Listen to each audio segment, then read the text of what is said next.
Hay diferentes posturas, diría yo, filosóficas sobre lo que es la cognición. Hay gente que, por ejemplo, identifica la cognición con la vida misma. Otros autores que identifican la cognición con la mente o con la conciencia. Por mi parte, considero que la cognición es el conjunto de procesos cognitivos que desembocan en la obtención de conocimiento. Eh, es decir, procesos cognitivos que nos permiten extraer información, que nos permiten conectarnos con el medio, conectarnos cognitivamente, es decir, ejerciendo nuestras funciones cognitivas a través de la percepción, del lenguaje, de la memoria, del aprendizaje, de la acción, para procesar después esta información, para almacenarla, para comunicarla, transmitirla y eventualmente codificarla. Esto puede ser en libros, puede ser en otras mentes, puede ser en piedras, puede ser en pinturas rupestres, un sinnúmero de maneras de transmitir y codificar, inscribir, transmitir, comunicar esto que llamamos o que llamo de manera bastante laxa información. ¿Cómo estudiarla científicamente? Pues tenemos, como seguro tú sabes, tenemos por lo menos tres perspectivas sobre cómo se aborda científicamente el estudio de la cognición. Históricamente comenzamos con la idea de que la cognición, en tanto que información, estrictamente hablando, información, se inscribe dentro del marco de la teoría de la información de Shannon y Weaver, y que a partir de los años 40, pero ya desde Turing en los años 30 y después, se ha considerado como una cuestión de, de mera codificación y decodificación. Desde el punto de vista llamado cognitivista, desde un punto de vista ortodoxo, se considera que el estudio científico consiste en estudiar cómo esa información se genera y se transmite y se decodifica. Entonces es una manera, para mi gusto, muy estrecha, muy, muy rígida, y que no da cuenta de muchos fenómenos cognitivos. Después viene la manera llamada conexionista o de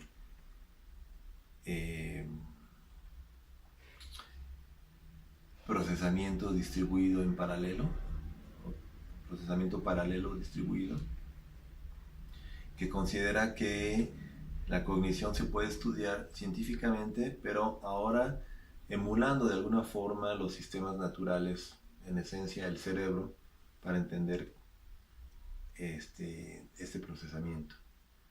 Entonces tenemos bajo esa perspectiva la idea de que lo que llamamos información o cognición en general es óptimamente estudiada a través de un sistema distribuido en nodos, en pequeños elementos que cuando actúan en su conjunto existen propiedades emergentes que dan cuenta de fenómenos de alto nivel. Eso a su vez también tiene, pienso yo, sus limitantes. No es tan rígido como el primer paradigma, el cognitivista. El paradigma conexionista justamente toma el poder explicativo de las neurociencias, de los sistemas naturales, para tratar de entender ese procesamiento. Sin embargo, no es suficientemente amplio, pienso yo. Tenemos, por ejemplo, tenemos el hecho de que un cerebro nunca está aislado de su entorno. Entonces, desde el punto de vista ecológico, tenemos que tomar en cuenta cómo ese cerebro está ligado con su entorno, cómo interactúa con el entorno.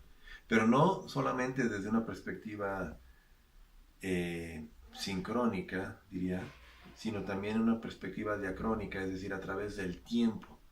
Y quien dice a través del tiempo dice desarrollo ontogenético en el individuo, pero también desarrollo filogenético en la especie. Y entonces en esta tercera postura, llamada enactivista, por parte de quien fue mi director de tesis, doctor Francisco Varela, desde esa perspectiva enactivista, también podemos llamarle situada, podemos entender ahora sí como todo el poder explicativo del primer paradigma cognitivista, del segundo paradigma conexionista, y en este tercer momento, en este tercer paradigma, entender cómo sintetizamos los previos dos paradigmas, no desechándolos, sino, digamos, tomando lo mejor de ellos para verlos en esta otra perspectiva de acoplamiento de sistemas, desde el punto de vista de los sistemas complejos, dinámicas no lineales, a través del tiempo, en el individuo, en la especie y por supuesto en interacción constante con el entorno y también por supuesto en una perspectiva social. Entonces, desde este punto de vista, podemos estudiar científicamente la cognición, pero con unas herramientas pues, que estén a la altura del objeto que estudiamos, es decir, herramientas complejas. Entonces, las ciencias cognitivas en su estado actual creo que nos dan buenos elementos, buenos medios para abordar desde este punto de vista la cognición científicamente. Y eso incluye el concurso de distintas disciplinas, por supuesto la filosofía de la mente, la epistemología, pero también las mismas neurociencias, la psicología cognitiva, la lingüística, la antropología, la inteligencia artificial, la robótica cognitiva, la ecología de la conducta, etología, todo eso es bienvenido. Entonces el problema después se nos presenta para saber cómo acomodar todas estas disciplinas y encontrar una plataforma común que nos permita dialogar entre nosotros y ser productivos, metodológicamente, conceptualmente y por supuesto a nivel teórico. ¿Qué marco teórico es el adecuado? Y ahí estamos.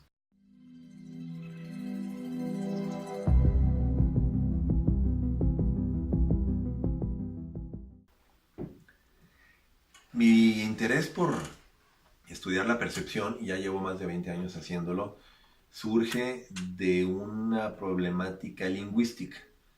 Originalmente a mí me interesaba el problema de las descripciones y de la interpretación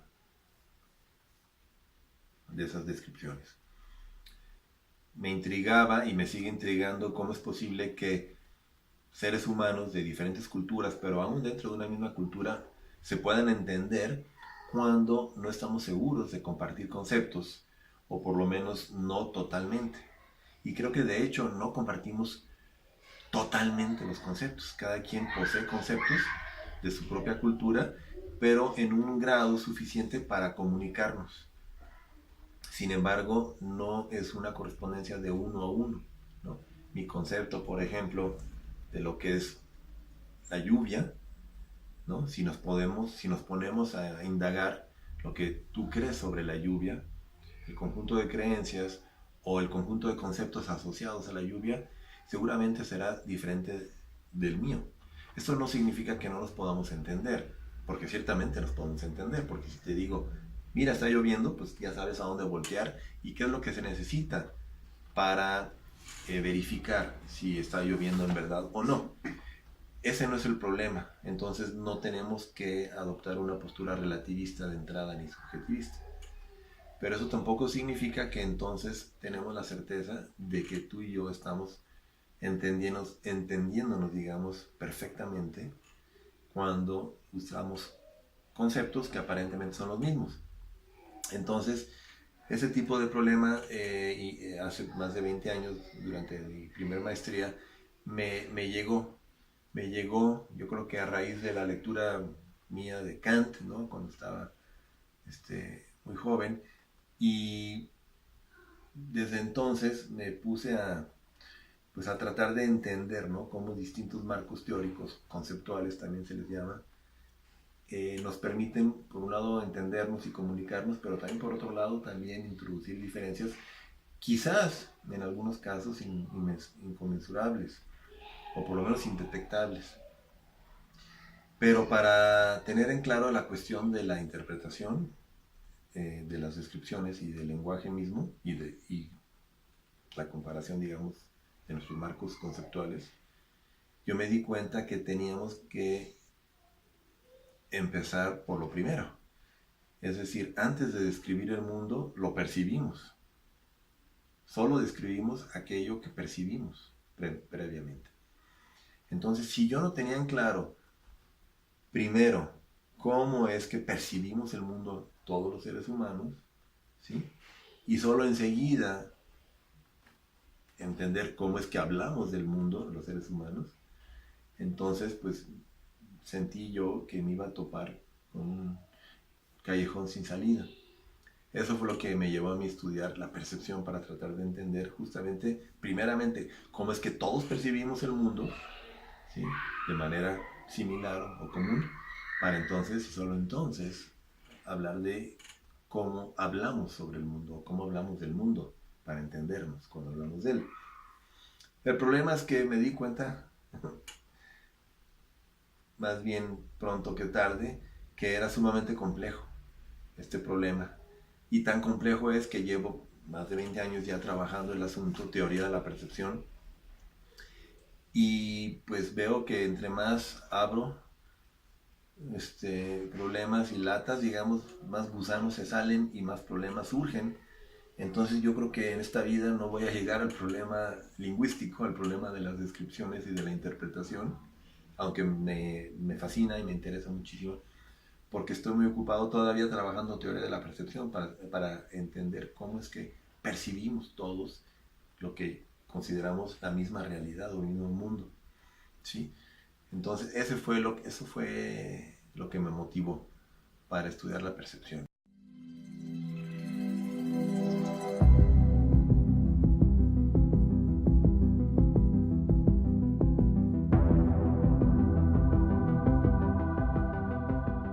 Utilizamos el verbo ver o percibir como si todos entendiéramos lo mismo. Y lo que nos permite el análisis conceptual, que es una de las metodologías que nos hereda la filosofía analítica, nos permite analizar conceptos y, digamos, disectarlos para buscar como diferencias ocultas que no son obvias a simple vista cuando manejamos el lenguaje y los conceptos aparentemente simples. Y ver es uno de ellos, y sabemos que está omnipresente en nuestro lenguaje el verbo ver en diferentes sentidos. Hasta los invidentes usan ese verbo, ver, ¿no? Cuando decimos, ya caigo, ya veo, ¿no? Tu idea, ¿no? Entonces, son diferentes sentidos para ese verbo, para ese concepto. Entonces, efectivamente, para no caer en contradicciones como decir veo pero no veo, o te vi pero no te vi, ¿no? O como dice Oliver Sacks en un artículo también famoso, ver y no ver al mismo tiempo. ¿Cómo es posible, no? Entonces hay que poder hacer estas distinciones más finas a través de un análisis conceptual para ver qué es lo que está, digamos, ahí en juego, encerrado en el concepto de percibir y de ver. Ese análisis a mí me ha llevado algunos años y he llegado a la conclusión que tenemos que distinguir por lo menos 3 aspectos o niveles, vamos a llamarle, en el ver. El primer nivel o aspecto es el funcional, el segundo es el experiencial y el tercero es el simbólico o conceptual. El primer nivel o aspecto se estudia a través de las ciencias naturales. El segundo nivel, el experiencial, se estudia a través de la fenomenología. Y el tercer nivel o aspecto, el conceptual simbólico, se estudia a través del análisis conceptual. Cuando pones estos 3 acercamientos metodológicos a conjugarse entre sí, entonces empezamos a ver justamente una dinámica productiva para tratar de entender cómo se conjugan estos aspectos o niveles entre sí y cómo estas distintas disciplinas convergen, ¿no?, y colaboran entre sí para entender de manera más amplia y plena este fenómeno que es el percibir visualmente, el ver. Respecto a tu pregunta sobre si un perro guía para un ciego o un robot puede ver o no, pues justamente ese tipo de preguntas que si no hacemos previamente un análisis conceptual, nos vamos a topar con confusiones, nos vamos muchas veces a topar con paradojas o contradicciones. Desde este punto de vista que acabo de ilustrar, es decir, los tres niveles o aspectos, yo diría que un robot, por supuesto que ve en el sentido funcional, pero no en el sentido experiencial y tampoco en el sentido simbólico conceptual. ¿Sí? ¿Por qué? Porque puede hacer muchas cosas de las que hacemos nosotros los seres humanos y algunas de ellas mucho mejor que nosotros todavía. ¿Sí? Pero eso de ninguna manera le asigna, le otorga una experiencia, es decir, no porque pueda conducirse de cierta forma un robot, eso nos obliga a atribuirle a nosotros una experiencia, ser sujetos de una experiencia.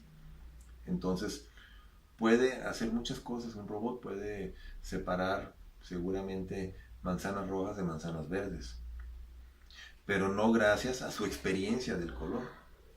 La experiencia que tú y yo tenemos y que un invidente no tiene, y tampoco un robot, es gracias a nuestro aparato cognitivo que justamente nos hemos ganado con mucho esfuerzo a través de la evolución. Y ese aparato cognitivo que tenemos ahí, nuestra arquitectura cognitiva, nuestra retina, por ejemplo, ¿sí?, es inseparable de nuestra historia natural. ¿Sí? Y eso es lo que en parte posibilita la experiencia de ver. Pero la experiencia en el sentido cualitativo, lo que se siente ver rojo, que se siente de forma muy distinta de ver verde, ¿sí? O lo que se siente el sabor del limón, ¿sí?, del sabor del mango. Son dos experiencias cualitativamente muy distintas. Eso es lo que yo le estoy negando a los robots. No que no vean funcionalmente, porque pienso que funcionalmente podemos usar el verbo ver y decir el robot o la cámara está viendo en un sentido funcional, no experiencial y tampoco conceptual y simbólico. En el caso del perro guía es un poquito más complicado porque creo que los perros, a diferencia de los robots, sí tienen experiencia. Entonces ellos cumplen con un papel funcional ciertamente, pero además experiencial, es decir, también tienen esa capacidad. Ahora, ¿en qué términos? Ese es un problema fundamental filosófico, ¿no?, para saber cómo experimentan el mundo cualitativamente los perros, ¿no? Se dice que ven en blanco y negro, o por lo menos de una manera distinta de entrada de los seres humanos por justamente la arquitectura cognitiva, su retina y su aparato visual. Dado eso, entonces podemos decir, experimenta el mundo, pero cómo lo experimente es un gran problema, porque para poder analizar eso necesitamos, entre otras cosas, conceptos. Y es lo que hace la fenomenología a través de un método descriptivo de la experiencia. ¿Sí? Pero necesitamos manejar conceptos para poder articular ese método.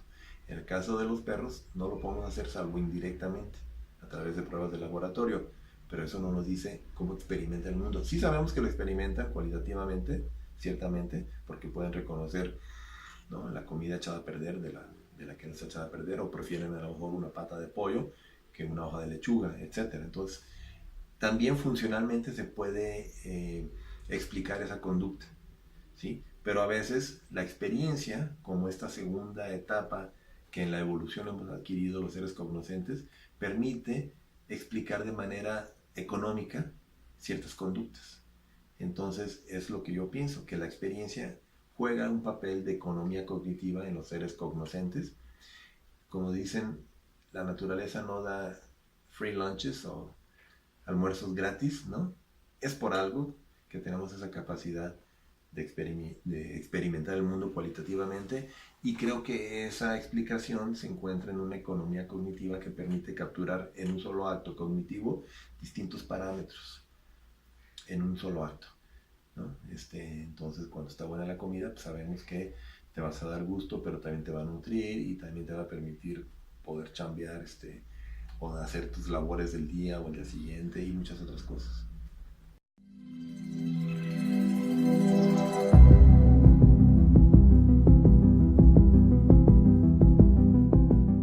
Ujú.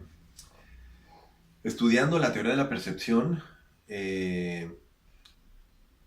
hace pues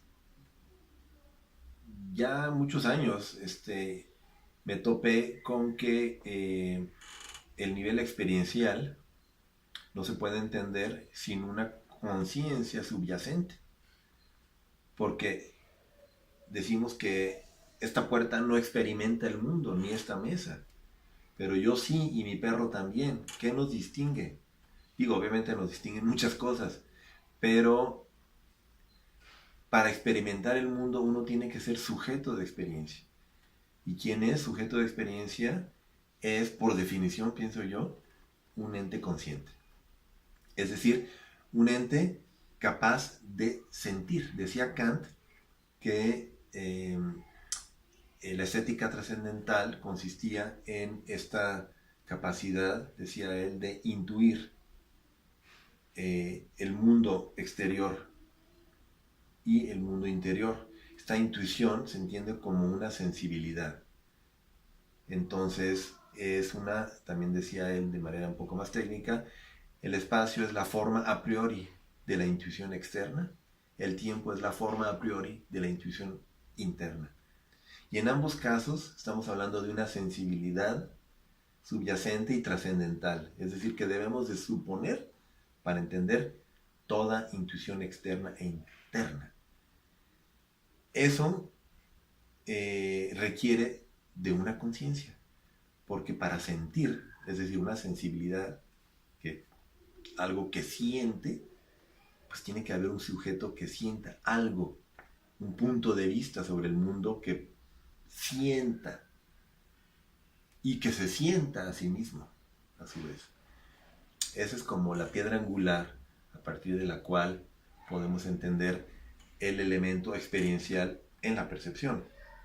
Y la conciencia también se puede estudiar desde muchos ángulos, hay mucho escrito al respecto, pero podemos entender, creo que no es difícil de defender la idea de que la conciencia tiene niveles también de sofisticación. No es lo mismo autoconciencia que conciencia de primer grado sobre el mundo, o esta conciencia de ser que siente, ¿no? Conciencia sentiente. Entonces,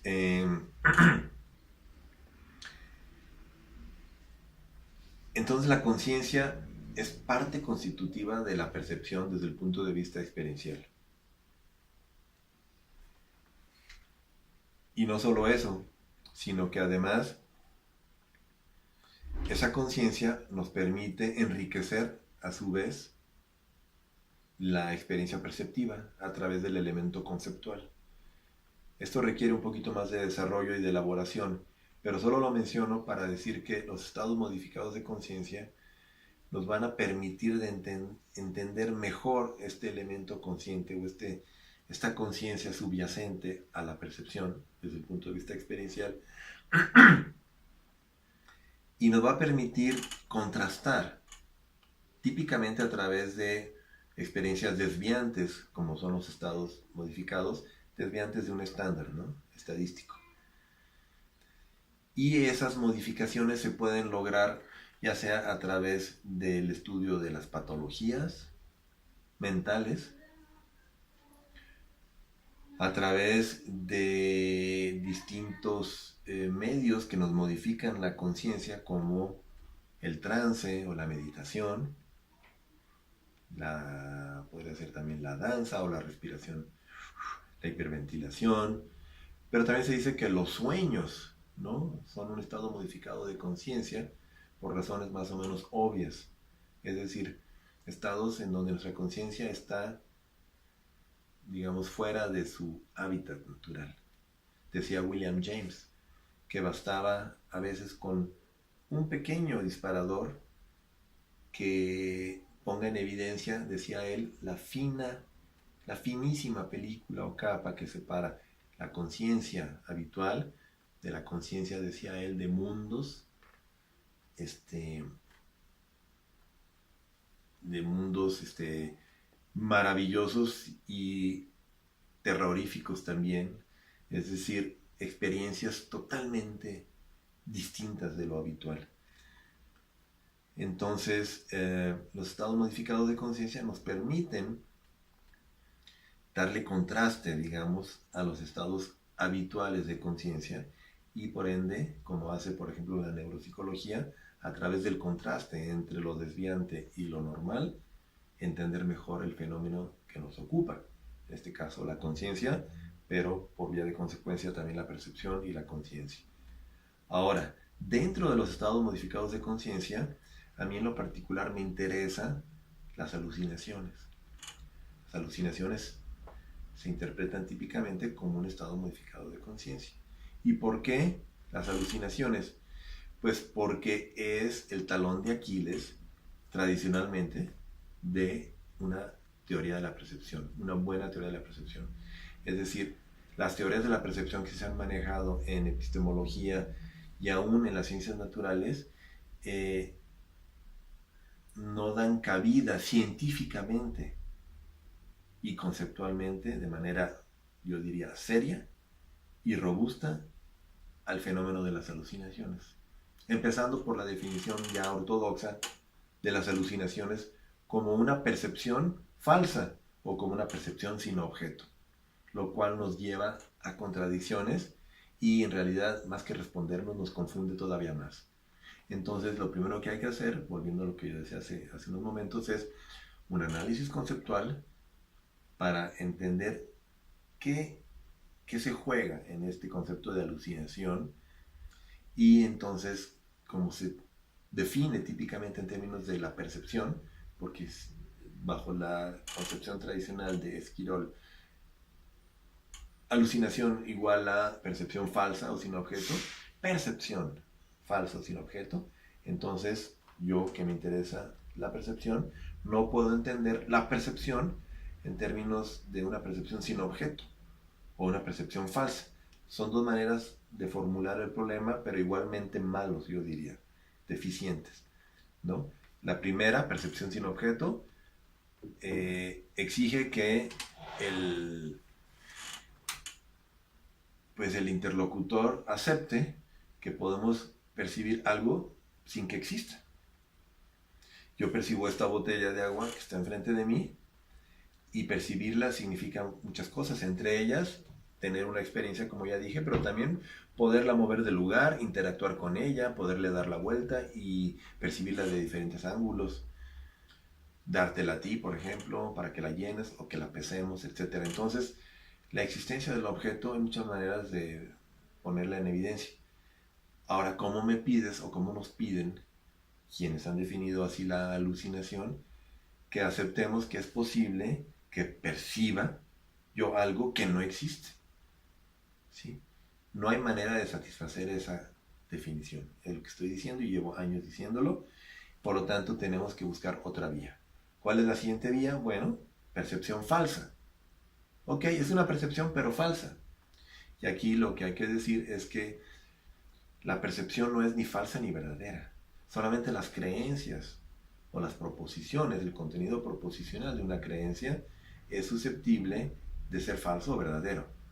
Entonces ya es una entidad lingüística, ¿no? Una descripción del mundo, por ejemplo, que es susceptible de ser falsa o verdadera en la medida en que corresponda o no a los hechos o al mundo. Pero no la percepción. La percepción es lo que es y como diría Merleau-Ponty, simplemente nos confronta, ¿no? Al mundo de los fenómenos, ¿sí? Y en toda su ambigüedad y su riqueza fenoménica. Eso es lo que nos presenta la percepción de entrada. Luego viene la categorización, la conceptualización y todo lo que queramos, pero no hay que olvidar este contacto primitivo con el mundo desde un punto de vista fenomenológico. Es fácil de ponerlo, es relativamente fácil ponerlo en evidencia, y es lo que nos va a permitir decir que esas son malas definiciones. Entonces, estados modificados de conciencia, a través del estudio de las alucinaciones, pues vengo años diciendo que tenemos que buscar otras vías para redefinir lo que es una alucinación y, por supuesto, entenderla y darle cabida en una buena teoría de la percepción.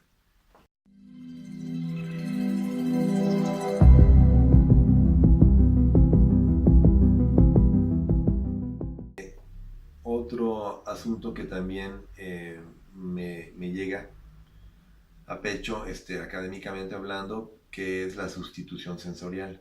Claro. Y que es otra manera que yo he encontrado, así como la categorización, para enriquecer el estudio de la percepción y de la cognición en general.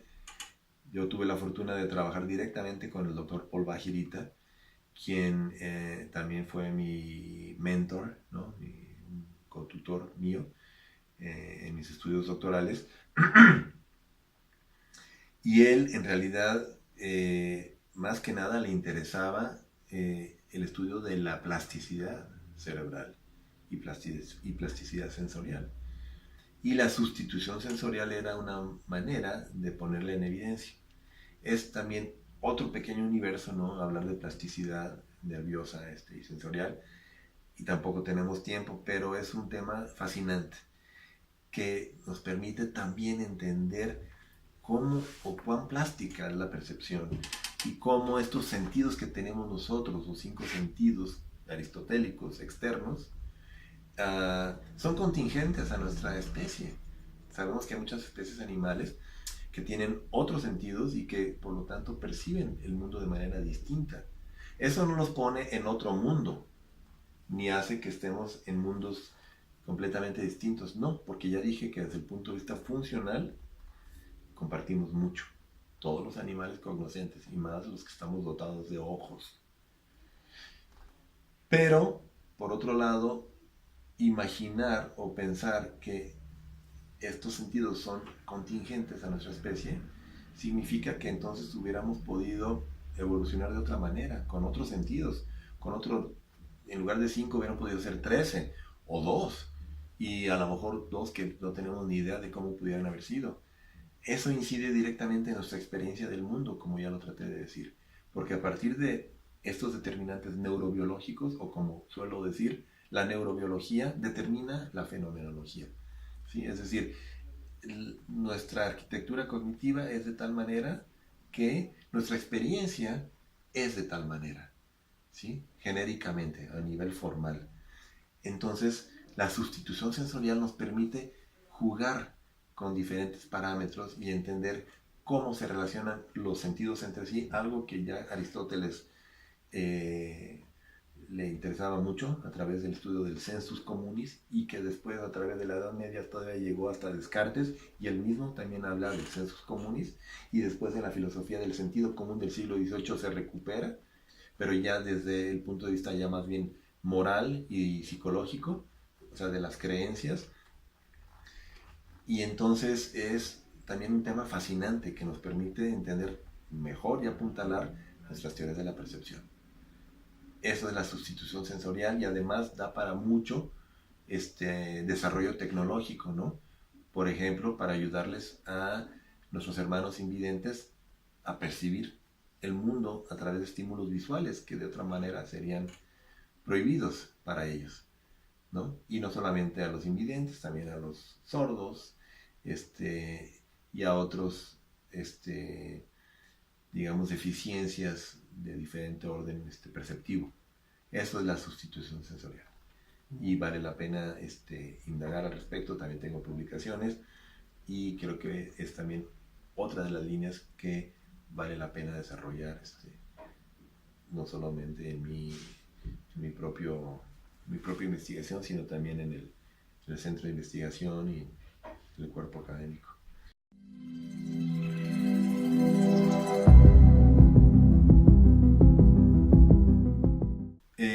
Una línea secundaria de investigación mía toca al tema de los afectos y en el marco de la teoría social. Teoría de los sistemas, todavía algo más amplio, pero teoría social, y dentro de la teoría social, teoría de los afectos. Es decir, me interesa mucho entender los afectos, ¿no? Nuestras emociones, cómo se inscriben en una sociedad a la que pertenecemos, y al mismo tiempo esto envuelto, digamos, en una inquietud ética. De entrada parece que no combina ética y afectos o emociones, porque se dice tradicionalmente que las pasiones, ¿no? Pues no están sujetas a una valoración moral o ética, ¿no? Simplemente es simplemente parte de lo que somos, ¿no? Las famosas, por ejemplo, 6 o 7 emociones básicas de Ekman, ¿no? Que son supuestamente universales, pues no son sujetas de una valoración moral. Simplemente si nos enojamos, ¿no? Porque surge la ira en nosotros por alguna cuestión, pues entonces es como si digo que veo un proyectil acercarse a mí y lo esquivo, ¿no? Entonces surge la ira en mí porque alguien me insultó o me pegó o algo así, ¿no? Entonces se ha visto tradicionalmente las emociones como pues estas propiedades, digamos, que por cierto también en los últimos 30 años se han considerado por fin ya como parte de la esfera cognitiva del ser humano, reconocidas no como un estorbo, sino como algo constitutivo de la cognición humana y quizás también animal, no humana. Entonces, ponerlas en su lugar, digamos, dentro del ámbito de las ciencias naturales, ha sido algo muy bueno y muy productivo. Sin embargo, hay, para mí hay una pregunta que es muy importante. Si estas emociones son parte constitutiva del ser humano y por lo tanto no se deben eliminar, ¿no? Y no se pueden, pero tampoco se deben, sino más bien tomarlas. Entonces, ¿cómo nos podemos entender entre los seres humanos a nivel social, siendo que están ahí estas emociones? ¿Sí? Se dice que la educación, ¿no? Cuando nos educa nuestra familia o en la escuela, de cierta forma nos ayudan a inhibir ciertas emociones y a desarrollar otras, a propiciar otras, para fomentar la convivencia social. Esa es una vía, ¿no? Entonces, sabemos muchos de nosotros que hemos sido reprimidos, ¿no? En ciertas expresiones de emociones, ¿no? En aras de ser sociables o bien educados o lo que fuera. Y otras emociones, ¿no? Desarrollarlas muchas veces artificialmente, ¿no? Tratando de ser muy alegre o muy educado, y eso también puede ser un exceso por ambos lados.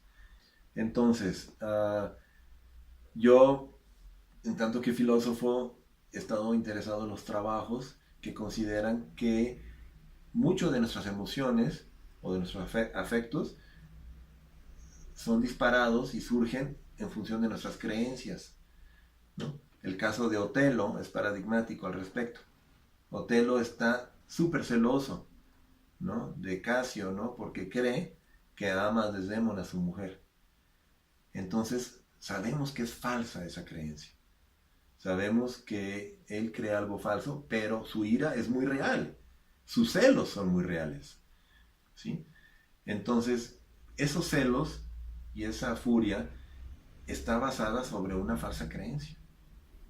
Entonces, a mí me ha interesado mucho el problema de saber dónde podemos incidir a lo largo del proceso cognitivo para educar nuestras emociones. Y me he dado cuenta que a través de las creencias podemos incidir. Entonces, volviendo al caso de los celos, en esta cultura mexicana y en muchas otras, si no es que en todas, ¿no?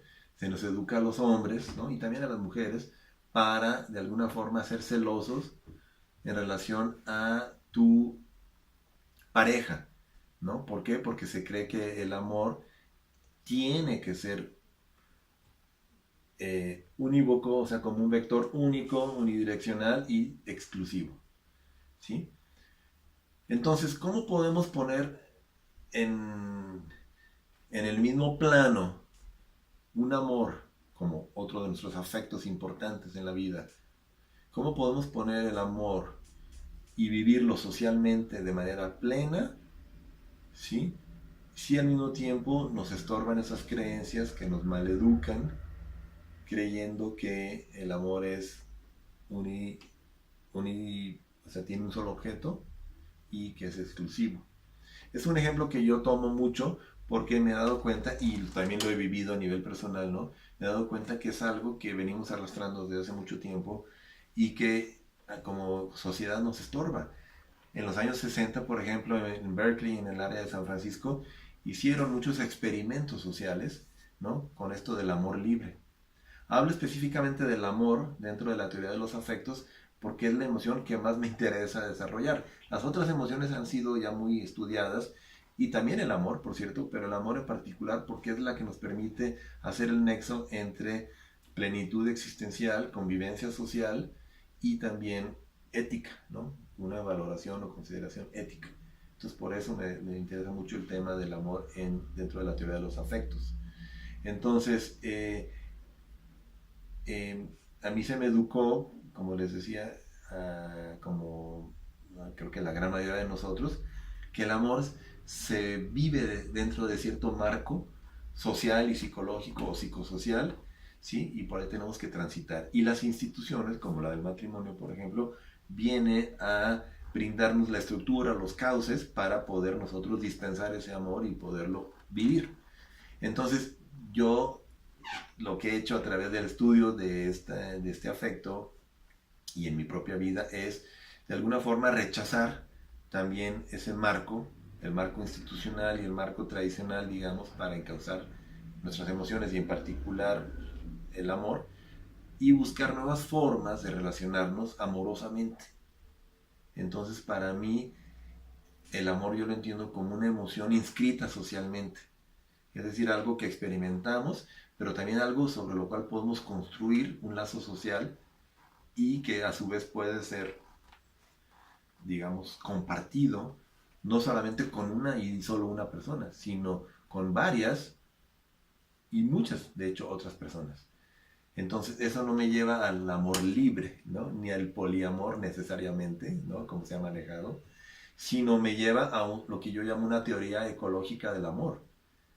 El amor a su vez se puede entender, sabemos, como filia, como ágape y como eros. Eso tampoco ahorita nos da el tiempo de desarrollarlo, pero sí hay que saber, y creo que vale la pena, que el amor se puede estudiar, ¿no? De manera racional, ética y para que sea existencialmente plena. Entonces es lo que yo busco en mi vida personal y también a nivel teórico, entender cómo podemos, o sea, un modelo que nos permita justamente dispensar ese amor, compartirlo, hacerlo florecer, crecer de manera constructiva, ¿sí? Porque tradicionalmente se nos ha inculcado la idea de que o una u otra, decía Freud, ¿no? O construye civilización y reprimes al individuo, o el individuo, digamos, se da rienda suelta a sus pulsiones, pero a costa de la civilización. O sea, una sociedad no puedes construir. Yo creo que eso es una falsa disyuntiva. Y justamente yo pienso que podemos construir civilización y sociedad y al mismo tiempo, no diría yo dar rienda suelta a nuestras pasiones, pero sí ejercer plenamente nuestro derecho al amor en un sentido muy amplio y muy rico conceptualmente, pero también existencialmente. Y eso incluye diferentes aspectos, ¿sí? Desde el aspecto comunicacional, lúdico, amistoso, sexual. Hay diferentes dimensiones y se pueden conjugar, pero sí necesitamos tener como muy en claro qué modelo es el que nos conviene.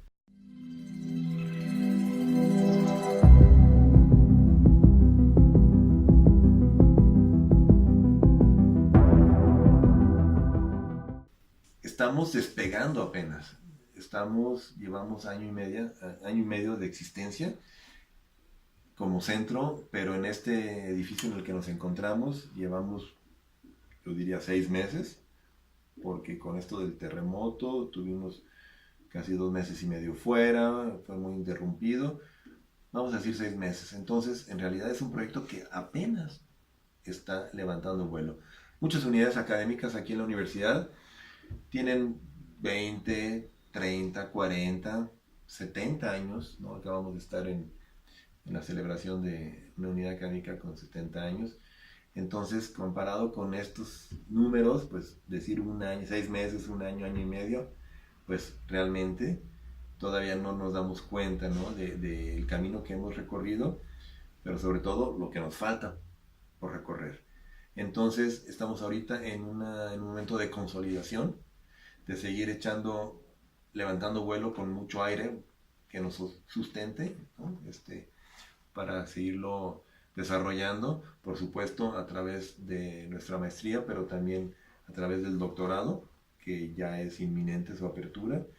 También en términos de incorporación de nuevos profesores, la apertura de nuevas áreas disciplinares aquí en el centro, los vínculos con diferentes unidades académicas dentro de la institución, pero también fuera, la organización de eventos, ¿no? En los cuales nosotros participamos como organizadores, pero también como colaboradores a distintos niveles, regional, nacional, internacional, la habilitación de nuestros laboratorios, la adquisición de equipo, ¿no? Yo sueño con tener un resonador magnético, ¿no? Algún día, ¿no? Para hacer IRMF, ¿no? Entre otros, ¿no? O por lo menos ya también un electroencefalógrafo, y así, ¿no? Desarrollar diferentes áreas y diferentes profesores, y todo esto en un baile armonioso, ¿no? Entre la dimensión administrativa, académica y estudiantil, y por supuesto de cara también a nuestra